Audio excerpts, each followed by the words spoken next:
ketika saya ingin berbagi, Ya.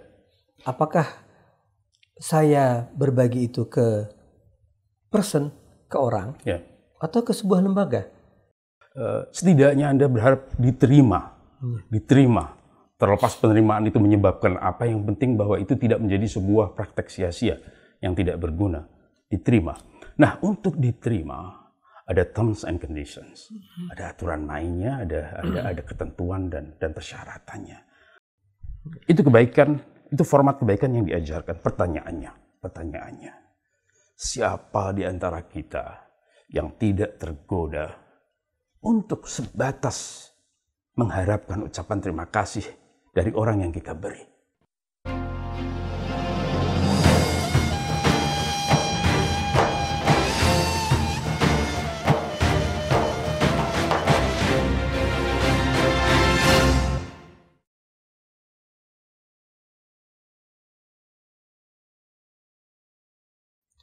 Bismillahirrahmanirrahim. Assalamualaikum warahmatullahi wabarakatuh. Waalaikumsalam. Mukminin, mukminat dan mustadhafin, bulan suci Ramadan adalah bulan penuh hikmah, bulan penuh pelajaran, dan bulan penuh kesadaran.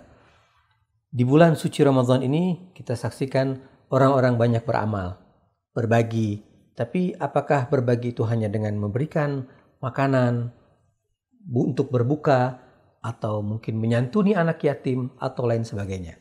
Nah, kali ini kami akan mengajak antum untuk berbincang dengan Ustaz Zahir Yahya yang telah hadir bersama saya di studio Dana Mustadhafin. Ya, Assalamualaikum Ustaz. Waalaikumsalam warahmatullahi. Taqabbalallah siyamakum. Wallahu minna wa minkum. Ya, Ustaz, ini fenomena Ramadan berbeda dengan bulan-bulan selainnya. Betul. Ketika Ramadan masuk, maka atmosfer orang untuk berbagi itu luar biasa. Betul. Kita lihat di mana-mana, dan khususnya kita di Indonesia, masyarakat Indonesia luar biasa punya sifat berbagi yang itu harus kita akui. Nah, cuma ada orang yang bertanya, apakah berbagi itu hanya sebatas dengan sedekah atau dia lebih luas? Baik, pertama-tama terima kasih sudah menghadirkan saya untuk kesekian kalinya. Berkenaan dengan bulan suci Ramadan dan apa yang perlu dilakukan di dalamnya, tentu kita tidak pernah akan melupakan pembicaraan seputar berbagi dan melakukan berbagai kebaikan kepada sesama selama bulan suci Ramadan. Pertanyaannya seperti yang tadi disampaikan, apa yang mungkin untuk dibagikan kepada sesama selama bulan suci Ramadan, dan kenapa bulan suci Ramadan memiliki kekhususan dalam kaitannya dengan kebaikan-kebaikan seperti itu. Ya, mungkin secara umum terdapat variasi amal kebaikan yang cukup luas ya untuk bisa dilakukan selama bulan suci Ramadan. Ada yang mungkin terklasifikasi sebagai amal perbuatan yang tergolong wajib, sebut saja umpamanya seperti zakat dan khumus. Ada yang sebatas menjadi amal perbuatan yang sekedar dianjurkan, seperti ketika seseorang bersedekah atau berbagi hadiah atau melakukan kebaikan apapun lainnya. Nah, artinya sebenarnya peluang bulan suci Ramadan atau bulan suci Ramadan membuka peluang seluas-luasnya bagi setiap orang untuk menunjukkan kepeduliannya kepada sesama, kepada masyarakat, kepada handai tolan, kepada keluarga, kepada tetangga, dan lain sebagainya dalam bentuk kebaikan-kebaikan yang tersedia. Apabila zakat dan khumus itu mungkin dilakukan hanya satu kali dalam satu tahun, artinya mereka yang memiliki 9 komoditi yang di dalamnya ada kewajiban zakat, apabila memenuhi persyaratan maka ia akan melaksanakannya sekali dalam satu tahun. Begitu juga kalau dia memiliki surplus pendapatan selama bekerja 1 tahun, maka ia akan menghitungnya dan mengeluarkan kewajiban berupa khumus.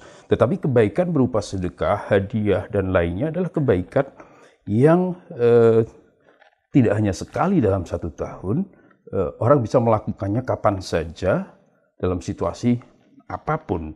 Itu artinya peluang melaksanakan amal kebaikan dalam bentuk yang justru tidak wajib itu, secara fikih tidak wajib, itu justru peluangnya dari sisi waktu dan tempat sangat terbuka lebar-lebar.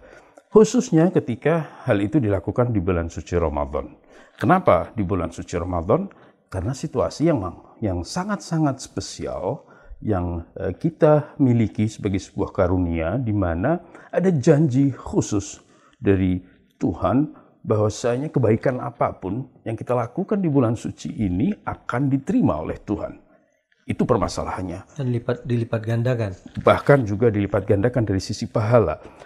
Ketika kita semua sering mendengar apa yang diceramahkan dan dipidatokan oleh Rasulullah di hari Jumat bulan Sya'ban, Jumat terakhir bulan Sya'ban, ketika Rasulullah mempersiapkan para sahabatnya untuk menyongsong kehadiran bulan suci Ramadan, beliau diantaranya mengatakan bahwa anfasukum fihi tasbih wa naumukum fihi ibadah wa amalukum fihi maqbul.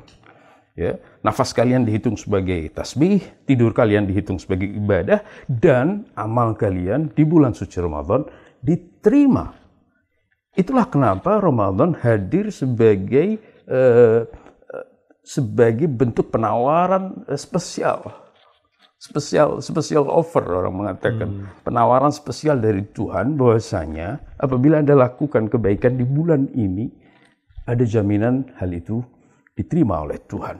Ini menjadi sebuah kesempatan emas bagi setiap orang. Saya tidak membatasi hanya kepada mereka yang secara finansial tergolong mampu. Tidak. Kesempatan untuk melaksanakan kebaikan atau berbagi kepada sesama terbuka lebar-lebar kepada hampir setiap dari kita. Apapun status sosial dan ekonomi kita. Bisa jadi kita bukan tergolong orang kaya, tetapi kita punya kesempatan yang sangat lebar untuk juga meraih karunia penerimaan amal kebaikan yang kita lakukan selama bulan suci Ramadan. Sebut saja umpamanya ketika sedekah itu mengambil makna yang sangat luas, seperti yang dijelaskan oleh Rasulullah. Beliau mengatakan bahwasanya ittaqun nar walau bisyiqqi tamrah. Waspadailah api neraka meskipun hanya dengan separuh dari korma. Memberikan kebaikan hanya sebatas separuh dari korma adalah sesuatu yang bisa dilakukan oleh siapapun. Anda tidak perlu menjadi orang kaya untuk bisa melakukan hal tersebut. Karena yang berarti bagi Tuhan bukan benda yang Anda berikan, bukan kurmanya, bukan dagingnya, bukan rotinya, tetapi kepedulian yang Anda persembahkan kepada sesama hamba Tuhan, itulah yang berarti. Maka dari itu kesempatan ini ada untuk semua. Siapa dari kita yang tidak bisa bersedekah dengan separuh kurma umpamanya, atau setengah piring nasi dan seterusnya. Itu adalah kesempatan. Di hadits yang sangat populer diriwayatkan oleh kaum muslimin, bahwasanya watumitul adha anit tariqi sadaqah. Anda ingin bersedekah, ketahuilah sedekah itu rentangnya sangat luas sekali. Anda menghilangkan gangguan, kotoran, gangguan, duri dari jalan yang akan dilewati orang, itulah sedekah. Artinya dihitung sebagai sedekah. Sehingga kebaikan rentangnya sangat luas. Siapapun bisa melakukannya, dan semua ini memiliki kesempatan emas yang luar biasa bahwa ada jaminan akan diterima oleh Allah ketika itu dilakukan di bulan suci Ramadan. Di bulan lain pun juga potensi diterima sangat besar. Tapi Ramadan punya kekhususan yang luar biasa. Saya berikan bocoran tentang apa arti penting dari sebuah sedekah yang kita haturkan, yang kita persembahkan kepada sesama. Di antaranya adalah hadits dari Rasulullah yang menegaskan bahwasanya man qada hajatan li akhihi al-mu'min nudiya min butnanil arsh alayya thawabuk wala arda laka bidunil jannah. Barang siapa memenuhi hajat seorang mukmin, maka dari arsy Tuhan, dari singgah sana, dari pusat kekuasaan Tuhan, terdengar suara yang mengatakan, alayya thawabuk, pahalamu aku sendiri yang akan memberikan. Wala arda laka bidunil jannah, dan aku tidak akan rela untuk memberikan kurang dari surga. Artinya betapa sebuah kebaikan yang dipersembahkan seseorang, utamanya di bulan suci Ramadan, bisa menjadi bekal keselamatan seseorang dari api neraka dan bahkan mendapatkan surga. Ya. Jadi tidak ada alasan orang untuk berbagi, khususnya di bulan. Untuk tidak berbagi. Ya. Kemudian Ustadz, ada orang yang bertanya, ketika saya ingin berbagi, ya, apakah saya berbagi itu ke person, ke orang, ya, atau ke sebuah lembaga? Nah, apa pertimbangan dari kedua hal ini? Bagaimana orang mengalokasikan kebaikan yang mau dia berikan? Ya. Ya. Ini pertanyaan sangat penting sekali, dan saya ingin melihat meninjau permasalahan dari sisi yang mungkin agak berbeda dari umumnya orang. Ya, saya ingin mengatakan bahwasanya sama seperti kebaikan apapun lainnya, sedekah, hadiah, humus, zakat, dan lain sebagainya, adalah kebaikan-kebaikan yang tunduk kepada rules yang ditentukan oleh Tuhan. Aturan-aturan yang ditentukan oleh Tuhan. Ia tunduk kepada, boleh saya sebut sebagai terms and conditions. Tunduk kepada ketentuan dan persyaratan. Ketentuan dan persyaratan apa? Ketentuan dan persyaratan utamanya penerimaan dan pahala. Artinya Anda ketika memberikan, mempersembahkan sesuatu, tentu Anda berharap bahwasanya dengan begitu Anda akan mendapatkan sesuatu dari Tuhan. Kesempurnaan spiritual berupa pahala, berupa surga, dan lain sebagainya. Hal yang tidak ada salahnya itu diharapkan oleh seseorang. Setidaknya Anda berharap diterima. Terlepas penerimaan itu menyebabkan apa, yang penting bahwa itu tidak menjadi sebuah praktek sia-sia yang tidak berguna, diterima. Nah, untuk diterima ada terms and conditions, ada aturan mainnya, ada ketentuan dan persyaratannya. Apa yang terpenting di antaranya? Yang terpenting di antaranya adalah masalah ketulusan. Ketulusan bahwa Anda mempersembahkannya dalam bentuk clean and clear, tidak untuk sebuah pamrih apapun. Anda mempersembahkannya murni di jalan Tuhan. Kebaikan yang Anda lakukan demi kebaikan itu sendiri, tanpa pamrih apapun, bahkan sekadar menantikan ucapan terima kasih sekalipun. Itulah yang diajarkan kan oleh agama kita. Kita semua ingat kisah apa yang dilakukan oleh keluarga Ali bin Abi Thalib bersama Fatimah, Hasan, dan Hussein. Bagaimana keluarga ini mempersembahkan apa yang mereka miliki untuk buka mereka selama 3 hari berturut-turut.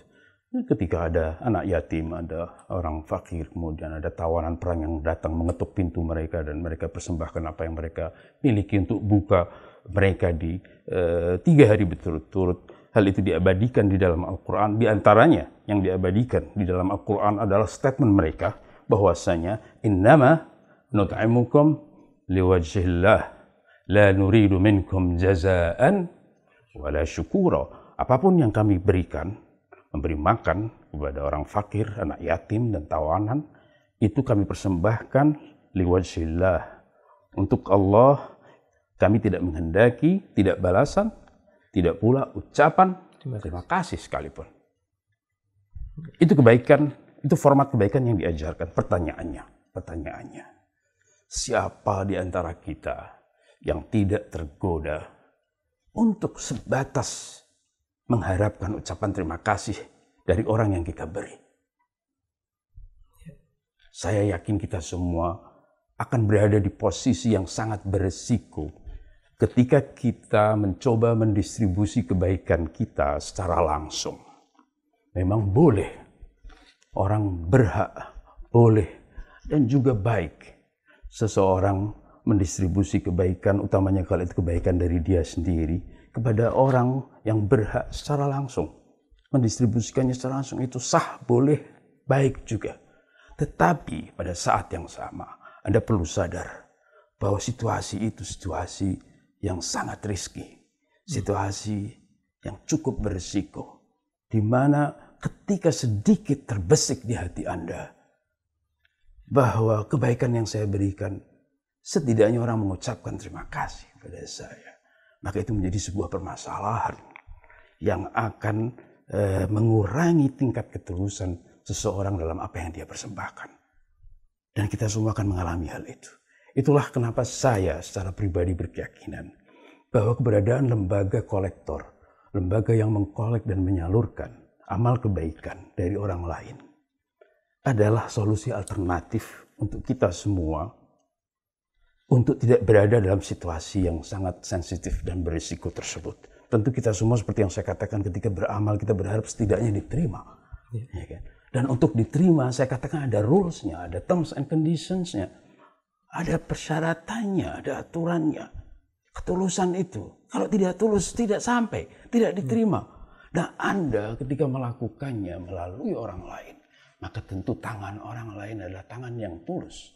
Anda tidak terjebak dalam situasi di mana Anda berharap entah pamrih, entah sekedar ucapan terima kasih sekalipun. Dan Anda akan berada di situasi yang betul-betul clear and clean. Anda bersih dari harapan apapun sebagai imbalan dari kebaikan yang Anda berikan. Maka dari itu sangat saya dukung kehadiran lembaga seperti Dana Mustadafin yang bisa mewakili orang-orang yang hendak berbuat kebaikan dan menyampaikannya kepada yang berhak, apalagi kemudian dengan ditata sedemikian rupa, ada penelitiannya, ada surveinya, sehingga apa yang diberikan betul-betul tepat sasaran, tepat guna, itu menjadi nilai tambah dari sebuah kebaikan. Ya. Terima kasih Ustadz. Mungkin poin terakhir kita sebenarnya saya ingin menggali lebih jauh. Ini antum hal yang baru buat saya pribadi dan mungkin juga buat masyarakat pada umumnya. Nah, cuma karena kita keterbatasan waktu dan juga kan kalau bulan puasa kita maunya yang ringan-ringan, Ustaz. Betul. Jangan yang berat-berat. Benar. Ya.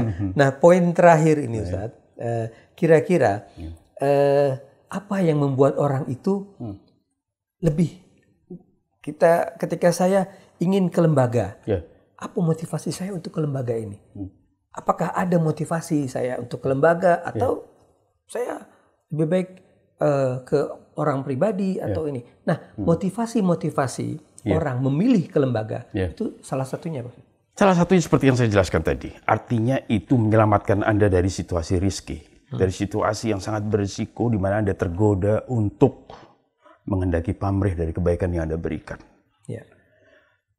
Suatu saat ketika Anda tahu siapa yang menerima kebaikan Anda, maka suatu saat, naudzubillah, kita sendiri yang terjatuh kepada kebutuhan, kita kemudian mengenal orang yang pernah menerima kebaikan dari kita, kemudian kita berharap, sebagaimana saya pernah berbuat baik pada kamu, saatnya sekarang kamu berbuat baik pada saya. Itulah pamrih. Timbal baliknya. Itulah pamrih yang menjadi masalah bagi masalah ketulusan, ya kan? Artinya salah satu alasan yang menurut saya terpenting adalah bahwa dengan menyerahkan amal kebaikan melalui lembaga yang profesional, Anda terselamatkan dari situasi riski yang menantang ketulusan Anda. Satu. Kedua, tentu efektivitas. Efektivitas dari penyebaran amal yang Anda lakukan. Ketika Anda melakukan kebaikan itu secara langsung, Anda serahkan kepada yang berhak. Tentu Anda sebagai individu, Anda hanya tahu orang terdekat Anda. Anda hanya tahu keluarga, handai-tolan, tetangga, orang-orang dekat Anda. Ya kan? Tidak ada yang salah orang mendahulukan keluarga, tetangga, dan lain sebagainya. Tapi menjadi berbeda ketika ada sebuah lembaga yang mencoba mempotret situasi dari cakrawala yang jauh lebih luas. Ketika ia melihat kebutuhan itu tidak dalam level tetangga atau keluarga dekat. Dia melihatnya, sebut saja sebuah komunitas umpamanya. Dia tahu situasi komunitas, apa yang menjadi kebutuhan yang prioritas bagi mereka, siapa yang lebih membutuhkan. Maka penyaluran kebaikan itu akan menjadi lebih tepat sasaran ketika Anda memiliki informasi yang jauh lebih luas. Tidak seperti yang dimiliki oleh individu-individu. Sekali lagi, individu hanya tahu apa yang ada di sekitarnya. Tetapi pihak seperti sebuah lembaga yang memiliki informasi lebih tentang apa yang terjadi di tengah masyarakat, tentang kebutuhan-kebutuhan yang mendesak yang ada di tengah masyarakat, tentang siapa-siapa yang lebih butuh dibanding yang lain, tentu hal itu akan menyebabkan penyaluran amal menjadi lebih tepat sasaran. Itu menjadi kebaikan yang lain. Belum lagi kemudian dalam bentuk apa Anda akan menyalurkan sebuah kebaikan. Anda tentu sebagai individu yang memiliki kesibukan, memiliki keterbatasan, maksimal Anda berikan uang. Tidak ada yang salah orang menyalurkan kebaikan dalam bentuk uang. Silahkan saja. Namun demikian, ada pola-pola lain yang mungkin dipandang lebih tepat untuk dilakukan. Ya, ketika di sebuah tempat yang umpamanya di sana kebutuhan terhadap komoditi tertentu melebihi komoditi yang lain, maka penyalurannya dalam bentuk komoditi yang lebih dibutuhkan. Bisa jadi seperti itu. Bisa jadi ada orang-orang yang sulit untuk memanfaatkan uang dan menggunakannya secara tepat. Maka bisa diselesaikan dengan cara memberikan apa yang ia butuhkan dalam bentuk barangkah, dalam bentuk biaya pendidikankah, dalam bentuk apapun lainnya. Artinya bentuk kebaikannya juga menjadi lebih variatif ketika itu diserahkan kepada lembaga yang memang memiliki kompetensi dan kelayakan untuk memahami semua permasalahan dan menentukan yang terbaik bentuk apa kebaikan yang untuk dipersembahkan. Ya, menarik Ustaz. Terima kasih atas penjelasan antum yang luar biasa. Ya, mudah-mudahan ini bisa memberi warna yang berbeda yang selama ini dipahami oleh sebagian besar oleh masyarakat kita. Betul. Ya. Mukminin, mukminat dan mustadhafin, tadi kita sudah sama-sama mendengar bahwa bersedekah bukan hanya kepada pribadi-pribadi. Berbuat baik atau membagi kebaikan bukan hanya dalam bentuk sedekah. Tapi itu semua kita bisa lakukan bukan hanya dengan pribadi, tapi juga bisa melalui sebuah lembaga. Tentunya lembaga yang bisa diminta pertanggungjawabannya. Lembaga yang artinya kapanpun kita bisa bertanya, apakah dana ataukah bantuan yang saya berikan ini sudah terdistribusi dengan baik. Oleh karena itu, manfaatkanlah bulan suci Ramadan ini untuk berbuat baik sebanyak-banyaknya. Karena tadi yang sebagaimana sudah disampaikan oleh Ustadz Zahir tadi, bahwa pada bulan ini amal kita dikabulkan. Terima kasih. Wassalamualaikum warahmatullahi wabarakatuh. Waalaikumsalam warahmatullahi wabarakatuh.